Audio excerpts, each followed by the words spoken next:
Bismillahirrahmanirrahim. Assalamualaikum warahmatullahi wabarakatuh. Alhamdulillahi rabbil alamin. Wassalatu wassalamu ala ashrafil anbiya'i wal mursalin wa ala alihi wa sahbihi wa man tabi'ahum bi ihsanin ila yaumiddin, amma ba'd. Puji syukur tidak lupa selalu kita haturkan kepada Sang Pencipta, Sang Pemberi nikmat, Allah Subhanahu wa Ta'ala, yang masih memberikan kita kesempatan hingga pada malam hari ini. Salawat serta salam tidak lupa kita haturkan kepada junjungan dan tauladan kita, Nabi Muhammad sallallahu alaihi wasallam. Jemaah kaum muslimin yang dimuliakan oleh Allah Subhanahu wa Ta'ala, kita adalah generasi yang sedang disuguhkan dengan sebuah kitab yang mulia, kitab Al-Quran, yang mana kita setiap harinya membaca, kita setiap harinya mendengar. Terlebih lagi ketika bulan Ramadan ini, di mana sholat tarawih sering kita dengarkan bacaan daripada isi Al-Quran itu. Tapi kita tidak lupa bahwa generasi yang telah lalu juga sama memiliki kitab Al-Quran yang setiap hari mereka baca, juga mereka hafalkan, juga mereka dengarkan. Tapi pertanyaannya, kenapa generasi Quran yang paling pertama kali jauh lebih baik daripada kita? Sebagai gambaran sedikit disampaikan oleh Nabi Muhammad SAW tentang generasi emas, generasi Qur'ani emas, generasi yang tidak tertandingi, yaitu generasi para sahabat radhiyallahu anhum. Rasulullah SAW menyebutkan dalam sebuah hadis, ketika beliau melihat ke langit, melihat kumpulan bintang-bintang, beliau bersabda, ketika bintang-bintang itu meninggalkan langit, maka akan datang apa yang dijanjikan kepada langit. Aku sebagai penjaga umatku, sebagai penjaga sahabatku, ketika aku pergi, maka akan datang apa yang dijanjikan kepada para sahabatku. Kemudian yang terakhir, sahabat-sahabatku adalah penjaga untuk umatku. Kalau sahabatku pergi atau meninggal, maka akan datang apa yang sudah dijanjikan kepada umatku. Kalau kita melihat, Rasulullah mengumpamakan sahabat dengan sebutan bintang, yang mana bintang memiliki 3 fungsi. Fungsi yang pertama adalah hiasan untuk langit, kedua pelempar seton, dan yang ketiga adalah penunjuk jalan. Sahabat diumpamakan dengan bintang. Mereka bintang umat ini yang menghiasi umat ini, yang mana ketika kita membaca sejarah mereka, kita akan merasa terhiasi dan terinspirasi.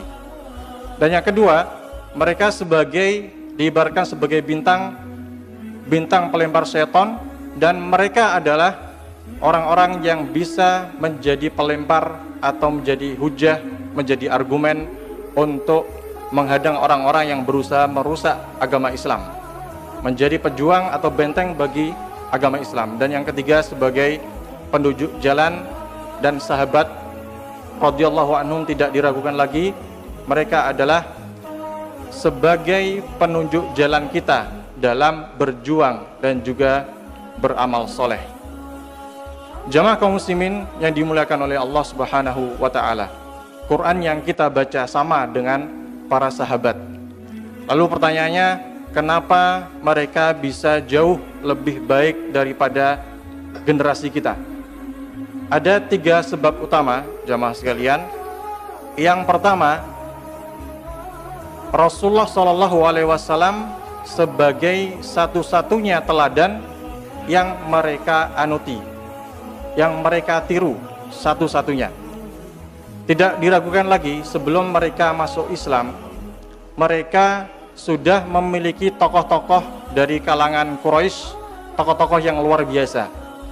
Ada yang unggul dalam perang, ada yang unggul dalam syair, dan berbagai macam bidang tokoh-tokoh dalam kalangan Quraisy dulu sangat mereka banggakan. Ketika ada satu manusia yang mulia kedatangan Rasulullah SAW, langsung daftar tokoh-tokoh itu dicoret dari panutan mereka dan pindah kepada satu orang, yaitu Rasulullah SAW. Yang mana Aisyah radhiyallahu anha menyebutkan bahwa Rasulullah akhlaknya adalah akhlak Al-Quran, kana khuluquhul Quran. Maka pantas ketika sahabat orang-orang Ansor yang baru masuk Islam, mereka langsung tertarik meniru akhlak Rasulullah, sehingga kaum Ansor yang tinggal di Madinah, yang dulunya terpecah belah jadi suku Aus dan Khazraj dan berperang selama 100 tahun lebih, tiba-tiba dengan keislaman mereka dan disuguhkan dengan sosok Rasulullah dan langsung mereka teladani, yang terjadi apa? Mereka antara dua suku langsung menjadi satu dan menjadi kaum Ansor yang luar biasa. Sebab yang kedua, jemaah sekalian, yang membuat Al-Quran bisa melekat pada mereka adalah Al-Quran, tujuan mereka membaca Quran, menghafal dan mempelajari, tujuannya satu-satunya tujuan adalah mengamalkan. Ketika terbetik ayat, yang mereka pikirkan adalah langsung ingin mengamalkan. Bagaimana Al-Quran itu bisa membuat hati mereka luluh? Sebuah kisah yang pernah dialami ketika Umar bin Khattab mendapat panggilan karena Rasulullah SAW disebutkan wafat. Umar bin Khattab mendatangi sebuah kerumunan yang sedang bersedih. Kemudian Umar bin Khattab marah. Beliau terkenal mempunyai sifat yang tegas. Beliau sampai mengatakan Rasulullah tidak wafat. Beliau hanya seperti Musa yang dikirim dan akan kembali setelah 40 hari, dan kemudian akan memotong tangan dan lidah-lidah kalian yang mengatakan Rasulullah wafat. Pada saat itu Abu Bakar tidak ada di tempat itu. Lalu kemudian Abu Bakar datang, melihat kondisi manusia dan melihat Umar yang sedang berapi-api, tidak terima kalau Rasulullah wafat. Kemudian Abu Bakar mendatangi Rasulullah dan ternyata benar Rasulullah telah wafat. Kemudian Abu Bakar mendatangi Umar bin Khattab lalu membacakan kepada Umar sebuah ayat, "Wa ma Muhammadun illa rasulun qad khalat min qablihi ar-rusul afa immata aw qutilan qalabtum ala aqabikum." Adapun Muhammad tidak lain hanyalah seorang rasul. Lalu apakah ketika Muhammad wafat kalian akan berpaling ke belakang? Maka apa respon Umar bin Khattab? Mendengar satu ayat saja yang terkenal tegas, yang terkenal berapi-api kalau sudah punya sebuah prinsip, tiba-tiba luluh dengan satu ayat dan langsung percaya bahwa Rasulullah SAW ketika itu sudah wafat. Kemudian jamaah sekalian, sebab yang ketiga adalah ketika mereka sudah menyatakan masuk Islam, maka kebiasaan-kebiasaan jahiliyah langsung mereka tinggalkan, langsung mereka lupakan. Kebiasaan-kebiasaan jahiliyah ini tentu menguras pikiran dan menguras tenaga tanpa ada nilai kebaikan sama sekali.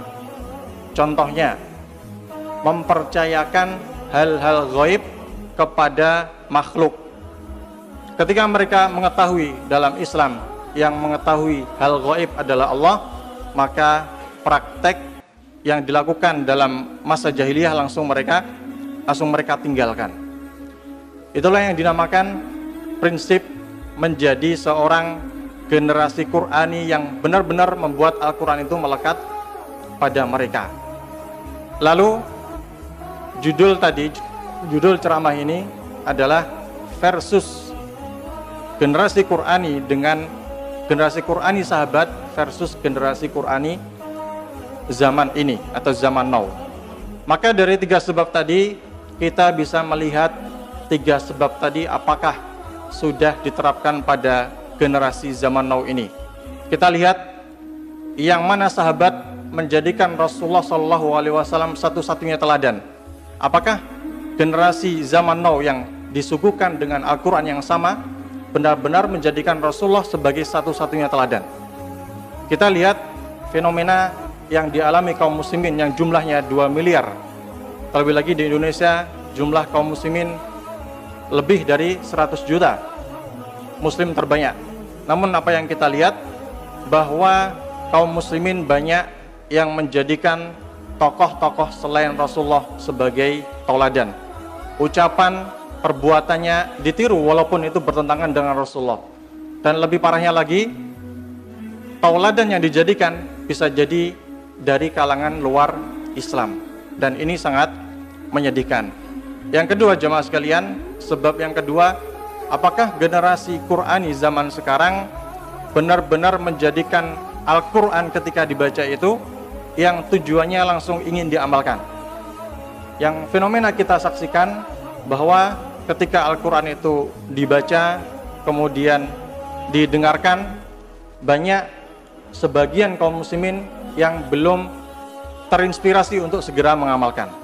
Dan ini yang perlu kita koreksi. Dan yang ketiga, kebiasaan jahiliyah yang dulu dilakukan oleh sahabat ketika sebelum masuk Islam, apakah pada zaman ini justru dilakukan oleh kaum muslimin? Nyatanya banyak yang mempercayakan hal-hal ghaib, hal-hal yang sia-sia kepada sesama makhluk yang sama-sama lemah. Nyatanya dulu kebiasaan kaum jahiliyah berlomba-lomba dalam mengungkapkan syair tentang percintaan yang mana bisa membangkitkan syahwat. Dan fenomena pada zaman ini kita lihat bagaimana berkembangnya konser-konser musik, nyanyian-nyanyian yang bisa membangkitkan syahwat, dan itu merupakan kelemahan bagi generasi Qur'ani zaman ini. Semoga dari perbandingan ini kita bisa mengkoreksi agar langkah kita ke depan menjadi langkah yang akan sampai pada tingkat mendapat predikat yang sama seperti sahabat, yaitu predikat radhiyallahu anhum wa radu'an. Allah meridhoi mereka dan mereka ridho kepada Allah Subhanahu wa taala. Itulah yang kita harapkan. Semoga kita bisa meniru langkah-langkah mereka dan kita dijauhkan dari segala hal-hal yang buruk yang bisa menghalangi kita untuk meraih predikat tersebut. Wassallallahu ala nabiyyina Muhammad wa ala alihi wa sahbihi wasallam. Wassalamualaikum warahmatullahi wabarakatuh.